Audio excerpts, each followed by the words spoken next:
Bismillahirrahmanirrahim. Assalamualaikum warahmatullahi wabarakatuh. Kembali lagi bersama saya di channel Sisar Official. Baik, kali ini saya akan menampilkan video tentang pelaksanaan atau perjalanan penanaman jahe di lahan sekolah SMK Negeri Pertanian Pembangunan Cianjur. Mari kita saksikan.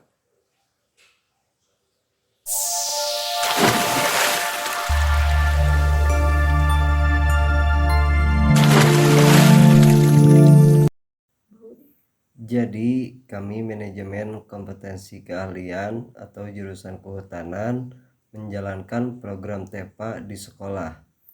Lahan sekolah yang kami kelola seluas 1 hektar. TEPA itu sendiri ialah model pembelajaran yang membawa suasana industri ke sekolah, sehingga sekolah bisa menghasilkan produk berkualitas industri.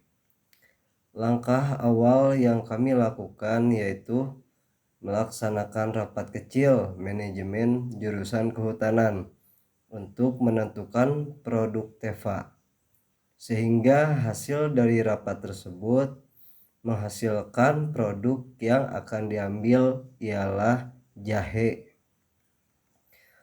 Langkah selanjutnya mencari perusahaan jahe yang sanggup bekerja sama dengan sekolah, khususnya jurusan kehutanan. Kenapa harus jahe? Pertama, karena jahe tersebut masuk dalam komoditas kehutanan, yaitu toga, salah satu tanaman obat keluarga. Kedua, pasar. Pasar memudahkan kita untuk menjual pasca panen dengan harga mengikuti harga pasar itu sendiri. Dan ketiga, adanya perusahaan jahe yang mampu memberikan modal, bisa berupa bibit jahe, pupuk, atau modal lainnya. Lahan yang akan digarap seluas kurang lebih 1 hektar tersebut kontur atau keadaannya miring. Ada juga yang menggumpal membentuk gunungan kecil. Kemudian ditumbuhi banyak rumput liar dan rumput gajah pakan ternak sapi yang sulit dimusnahkan. Lahan tersebut juga tahun sebelumnya pada 2020-2021 pernah dimanfaatkan untuk persemaian bibit sengon atau jengjen dan penanaman jahe merah semasa COVID-19. Namun luasan yang digunakan hanya kurang lebih 1000 meter persegi. Pelaksanaan lapangan. Pertama, pembukaan lahan. Lahan yang akan kami garap untuk penanaman jahe sangatlah berat. Seperti yang saya sampaikan sebelumnya, keadaan kondisi lahan. Hal yang perlu dilakukan yaitu pembabadan rumput liar dan rumput gajah pakan ternak. Pembabadan rumput tersebut menggunakan mesin yang dilakukan oleh 4 orang pekerja. 1 Pak Asep Sekur, 2 Mang Atang, 3 Pak Agus Juned, 4 Pak Agus Permat, dan 1 orang pengumpul rumput dan pembakaran rumput yang sudah dibabad, yaitu Kang Opik.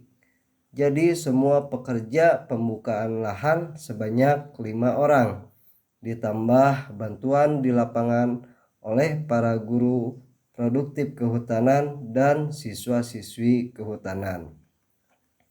Waktu yang dibutuhkan untuk pembabadan rumput kurang lebih 8-9 hari kerja dengan kondisi tidak menentu, kadang hujan dan panas.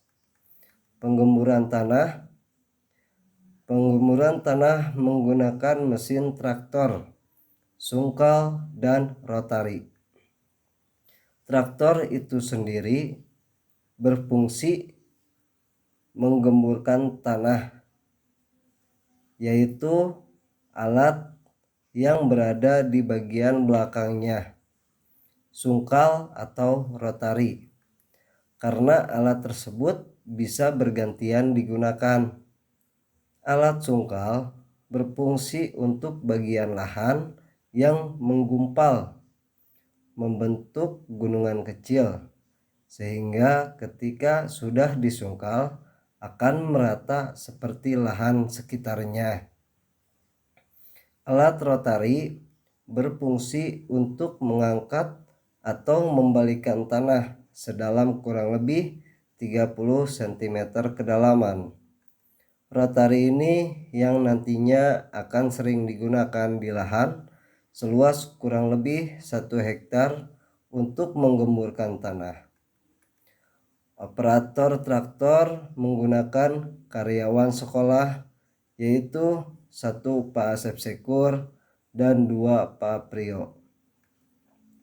Waktu yang dibutuhkan untuk menggemburkan tanah menggunakan traktor selama kurang lebih 7-8 hari dengan kondisi cuaca hujan dan panas. Kesulitan menggemburkan tanah menggunakan traktor selama di lapangan karena kondisi lahan yang miring dan ketika kondisi cuaca hujan. Persiapan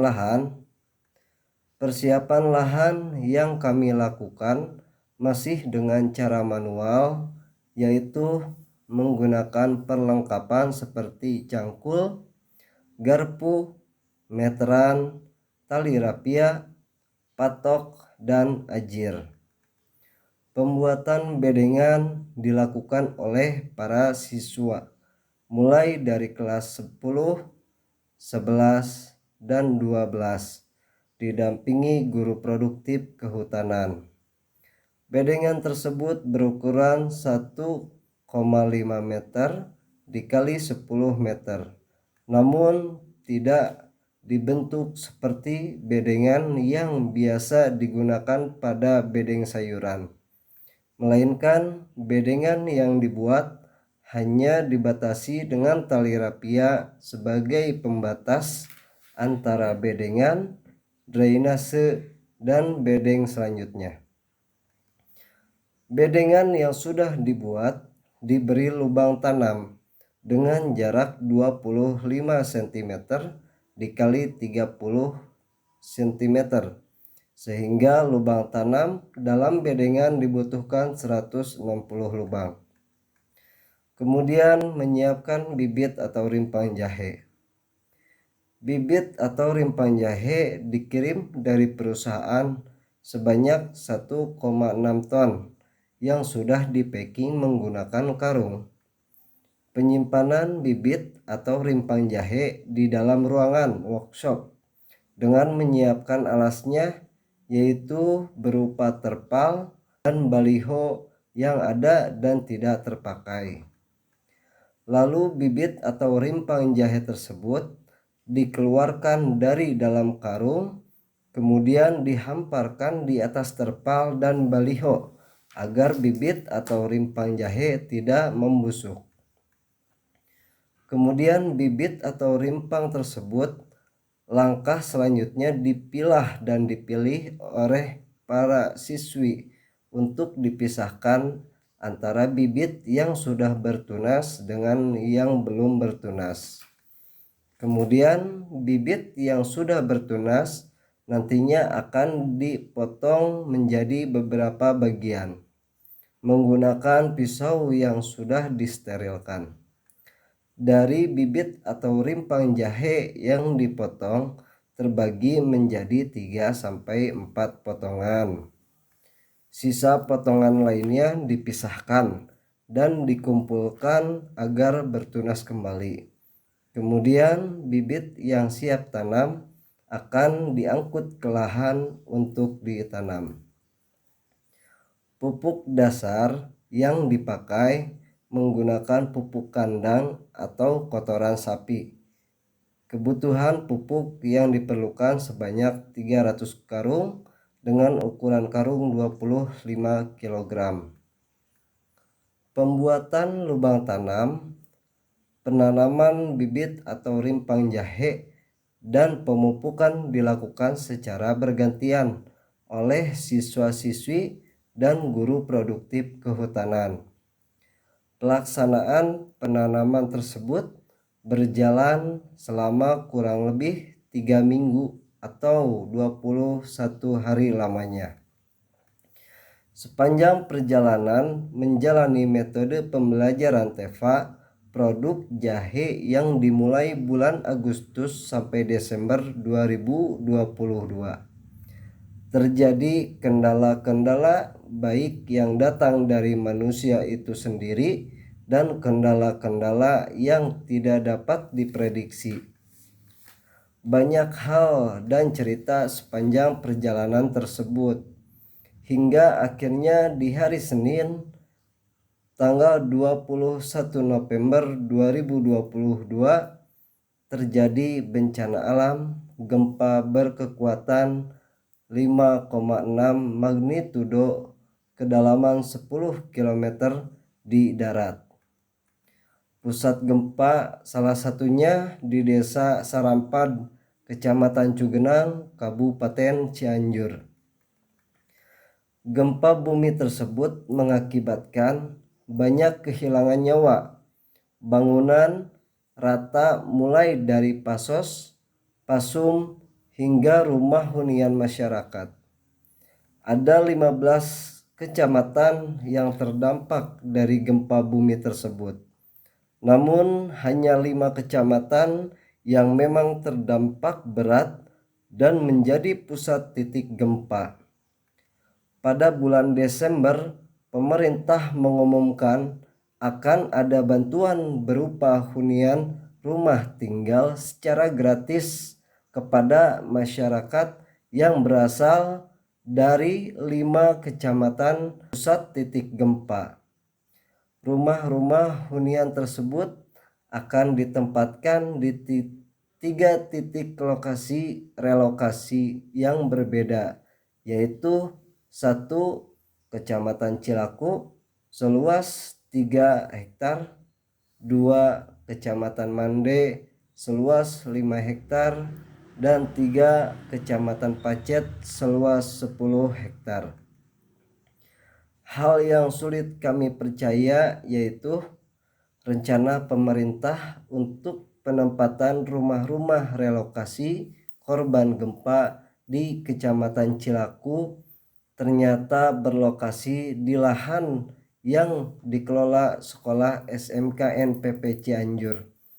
Tepatnya di sebagian lahan yang telah ditanami bibit atau rimpang jahe seluas 1 hektar oleh siswa-siswi dan para guru produktif kehutanan.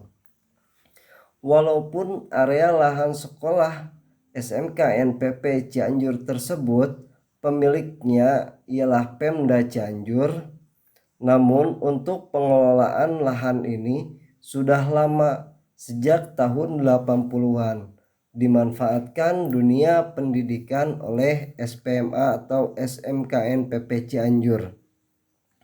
Sayang seribu sayang, kami sedikitnya agak kecewa lahan yang sudah ditanami jahe dijadikan tempat relokasi.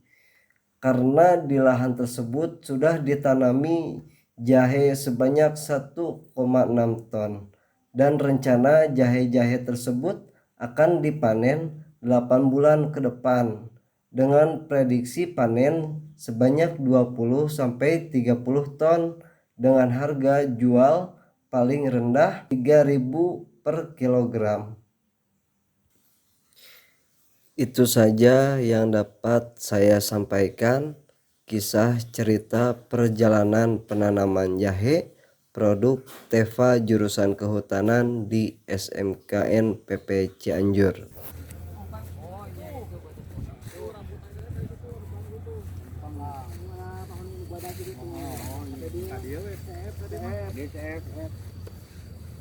Jahe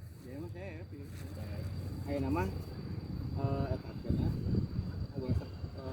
kementerian ini aya bangsa ganti catat ganti rugi ang Ya.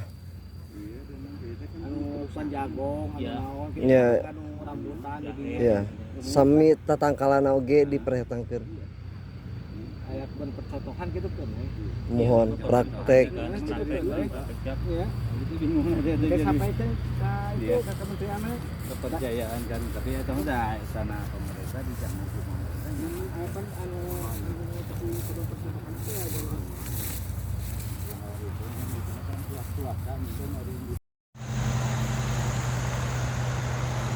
Persiapan untuk rumah relokasi korban gempa